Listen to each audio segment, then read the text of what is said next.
అదే RTV app వార్తల్ని క్షణాల్లో చదివే అవకాశం ఉంటుంది. ఒక న్యూస్ పేపర్, ఒక టెలివిజన్ ఛానల్ మీ చేతుల్లో ఎప్పుడు ఉంటాయి. 20 రూపాయల సమోసా ఇక్కడ 40 రూపాయలకు అమ్ముతారు. ఒక బుక్ 50 రూపాయలకి 80 100 రూపాయలు ఎత్తారు ఒక్కటే బుక్. అట్లా తీసుకుంటే 4 బుక్కులు తీసుకుంటే 400 ఎత్తారు. అట్లాంటిది ఒక 260 ఏమో పడుతుంది 4 బుక్కులకు. అటువంటిది ఇక్కడ బాగా ఎత్తురు. అలా దిల్పాసంలు డాక్టర్లు కూడా డాక్టర్లకు ఒక యాంటీమెంట్ 160 యాంటీమెంట్ 260 ఎత్తురు. వేసిన దానికంటే ఒక రేటు డబుల్ ఎత్తురు. ఎంఆర్పీ రేట్ కంటే ఎక్కువ ఉంది. అదేంటి అంటే గంది డాక్టర్ కూడా బరాబర్లేడు.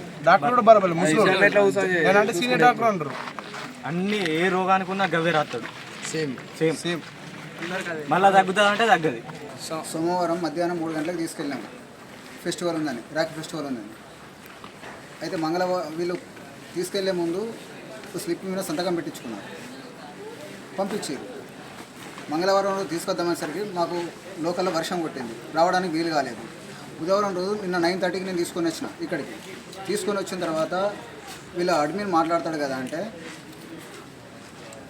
నేను ఎందుకు తీసుకురాలేదు సార్, నిన్న వెదర్ ప్రాబ్లం ఉన్నది, అందుకొరకే బాబుని తీసుకురాలేకపోయినా అంటే ఎవరికి లేదు మీకే ఉన్నదని అంటే, ఇప్పుడు వర్షం ఇక్కడ కొట్టింది కాక ఇప్పుడు ఇంకో అన్ని జాగాలు ఒకటేసారి కొట్టదు కదా అని చెప్పానన్నా. కానీ మీ ఎమ్మెల్యే ఎవరు, మీ ముఖ్యమంత్రి ఎవరు, మీ ముఖ్యమంత్రి ఇచ్చిండా మీకు హాలిడే, మీ ఎమ్మెల్యే ఇచ్చిండని అంటే, మా ఎమ్మెల్యే ముఖ్యమంత్రి మా అబ్బా చుట్టామా, మా తాత చుట్టామా, మా అయ్య చుట్టామా వాడు? మాకు ముఖ్యమంత్రి అయితే మీకు ముఖ్యమంత్రి కాదా? లేకపోతే ఇది ఎస్ఆర్ కాలేజీ తెలంగాణలో లేదా, లేకుంటే ఆఫ్ఘనిస్తాన్లో ఉన్నదా, పాకిస్తాన్లో ఉన్నదా? ఇది ఈ విధమైన మాటలు మాట్లాడుకుంటే ఈ విధమైన క్వశ్చన్స్ ఇట్లే ఉన్నా. మా డబ్బులు మాకు ఇవ్వు, మీకు 2 నెలల ఫీజు స్టడీ చెప్పారు కదా, ఆ 2 నెలల ఫీజు పట్టుకొని మీద డబ్బులు ఇవ్వండి, టీసీ ఇవ్వండి.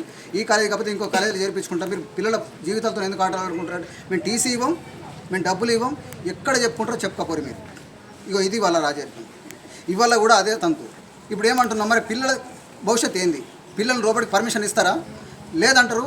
మా డబ్బులు మాకు, మా టీసీ మాకు, పిల్లలకి ఇవ్వండి, మేము ఈ కాలేజీ కాబట్టి ఇంకో కాలేజీ చేర్పించుకుంటాం. ఫైన్ గురించి ఇప్పుడు నిన్న అదే తంతు, 2000 రూపాయల ఫైన్. ఇవాళ కూడా వస్తే ఇవాళ 2000 రూపాయల ఫైన్ కట్టరు, లేకపోతే 2000 నుంచి 1000 రూపాయలకు వచ్చింది, 1000 రూపాయల నుంచి ఇప్పుడు 500లకు వచ్చింది. ఒక స్టూడెంట్ మొత్తం ఎంతమంది ఉన్నారు? మొత్తం 1500 మంది ఉన్నారట వీళ్ళు ఇక్కడ. ఇది తంతు వీళ్ళది. ఇక్కడ పడగొట్టి లోపలి బయటకు వెళ్ళిన తర్వాత 2 పిల్లలు కూడా కంప్లైంట్ ఇచ్చారు. ఏమన్నారు? సెకండ్ ఇయర్ పిల్లలు అంట వాళ్ళు. ఇక మీరు మళ్ళీ దొరుకుతారా మాకు అని చెప్పి ఒక్కొక్క స్టూడెంట్ తీసుకొని మన పోలీస్ స్టేషన్లో వాడు ఏదో తప్పు చేసిపోతే 3rd డిగ్రీ ఎట్లా ఉపయోగిస్తారు, ఆ పిల్లల మీద ఆ విధంగా 3rd డిగ్రీ ఉపయోగిస్తారట వీళ్ళు. కూడా కొడతారా? కొడుతురట. నిన్న బయటకు వెళ్ళిన తర్వాత 2 పిల్లలు చెప్తా ఉన్నారు. అంటే మేము పిల్లలను చదువుకోవడానికి పంపించామా, రేపు చంపుకోవడానికి పంపించాము? ఇది ఫైన్ కట్టడానికి పెద్ద అది కాదు. ఒకటి ఏంటంటే ఆయన చెప్పింది ఏంటంటే లెటర్ మీద సంతకం పెట్టి తీసుకుంటున్నాను, వాళ్ళు వచ్చినాక ఇట్లా ఫైన్. మేము ఇది కూడా అడిగినాం.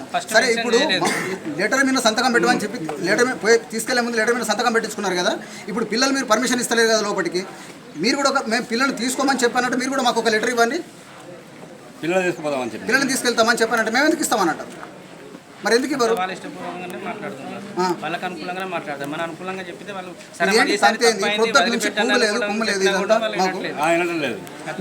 నిన్న పిల్లలు కూడా పిల్లలకు 2 గంటలకు ఇక్కడికి వెళ్ళి వాడు ఫోన్ చేసి ఇంటికి వచ్చి 4 గంటలకు తిన్నాడు. పొద్దున 8 గంటలకు టిఫిన్ చేపించుకొని ఇంటికి ఇక్కడ తీసుకొస్తే ఇప్పుడు సార్ను రిక్వెస్ట్ చేసినాం, ఈసారి వదిలేసేయండి, నెక్స్ట్ టైం తప్పు చేస్తే ఫైన్ ఎంతైనా కడతామని చెప్పేసి కూడా చెప్పినా మేము. ఆయన కూడా పట్టించుకోవట్లేదు, మీరు ఫైన్ కట్టాల్సిందని చెప్పేసి వెళ్ళిపోయాను. మరిన్ని వీడియోస్ కోసం ఛానల్ ని సబ్స్క్రైబ్ చేయండి, లేటెస్ట్ అప్డేట్స్ కోసం వాట్సాప్ ఛానల్ ని ఫాలో చేయండి, అండ్ లింక్ డిస్క్రిప్షన్ లో ఉంది.